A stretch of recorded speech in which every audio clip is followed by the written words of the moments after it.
नमस्कार दोस्तों, फिर से आपका स्वागत है ये अपने YouTube चैनल में। दोस्तों, आज एक नया वीडियो और एक प्रेरणादायी और ज्ञानवर्धक कहानी। दोस्तों, आज की कहानी एक आलसी कौवे की और बहुत मेहनती गिलहरी की है। दोस्तों, ये आप ये कहानी सुनते सुनते खो जाए उसके पहले इस चैनल को सब्सक्राइब करें और बेल आइकन प्रेस करें, क्योंकि नेक्स्ट आने वाले वीडियो का नोटिफिकेशन आपको पहले मिले।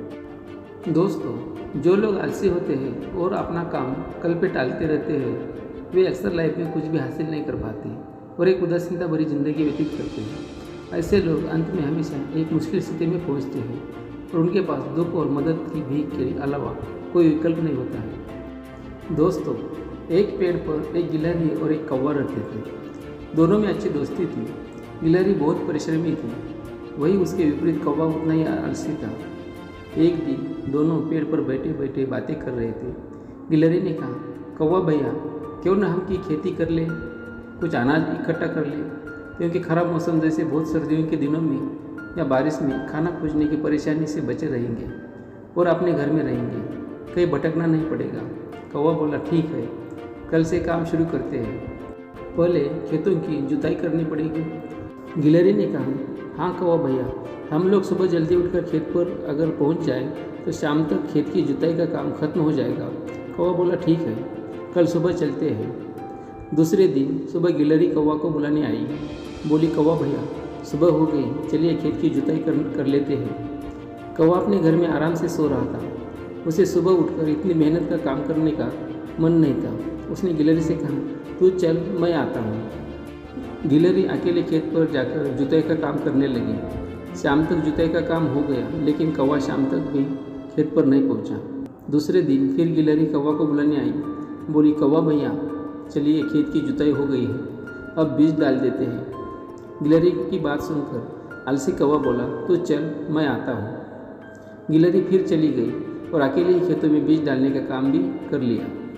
कुछ दिनों बाद गिलहरी फिर कौवा को बुलाने उसके घर गई। बोली, कौवा भैया, अब तो खेतों में बीज भी उग गए हैं, उन्हें पानी देने चलना है।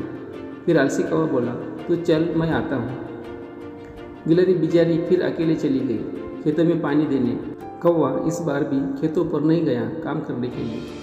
कुछ दिन बीत गए। एक दिन गिलहरी फिर से कौवे के घर गई। उसने कहा, कौवा भैया, हमारी फसल तैयार हो गई है, चलिए उसे काट लेते हैं। कौवा ये बात सुनकर बहुत खुश हुआ और फिर से बोला, तू चल, मैं आता हूँ। गिलहरी फिर से खेतों में फसल काटने चली जाती है और अकेले ही सारी फसल काटती है। कौवा फिर से उसकी मदद करने नहीं पहुंचता। दूसरे दिन गिलहरी फिर से आती है और कहती है, कौवा भैया, मैंने सारी फसल काट दी है, चलिए अपने हिस्से की फसल आप ले जाइए। कौवा फिर वही बोलता है। गिलहरी खेत में जाकर अपने हिस्से की फसल अपने घर ले आती है और उसे ठीक से रख लेती है, क्योंकि बारिश का मौसम शुरू होने वाला था।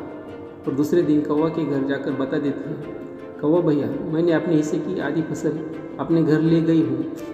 आपके हिस्से की फसल खेत में रख दी है, बारिश के दिन आने वाले हैं, तो आप अपने हिस्से की फसल अपने घर ले जाओ, नहीं तो बारिश में ख़राब हो जाएंगे। इतना बोलकर गिलहरी चली गई। कौवा रोज़ सोचता कि कल ले जाऊँगा, कल ले जाऊँगा, लेकिन उसका कल होता ही नहीं। वो अपने आलस की वजह से फसल लेने नहीं गया। एक रात बड़े जोर का आंधी तूफान के साथ बारिश हुई और कौवा की सारी फसल उस आंधी तूफान में उड़ गई। बारिश कई दिनों तक लगातार होती रही।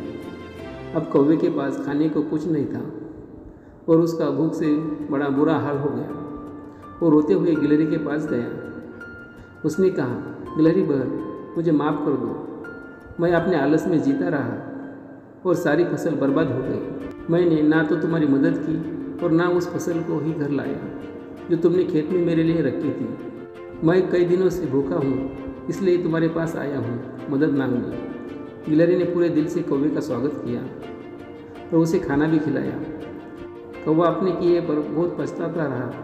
उसने गिलहरी से कहा, बहन, मुझे माफ़ कर दो, अब से मैं यह आलस करना छोड़कर तुम्हारी तरह मेहनत करूँगा, ताकि खराब समय के लिए कुछ रख सकूँ।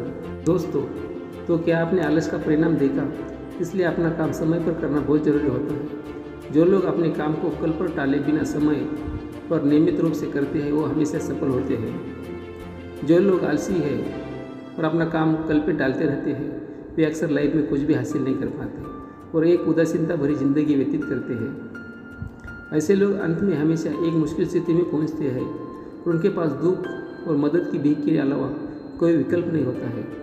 इसलिए हमें जीवन में आलस से दूर ही रहना चाहिए और जितनी चाहिए उतनी मेहनत करना चाहिए। जय हिंद, जय भारत।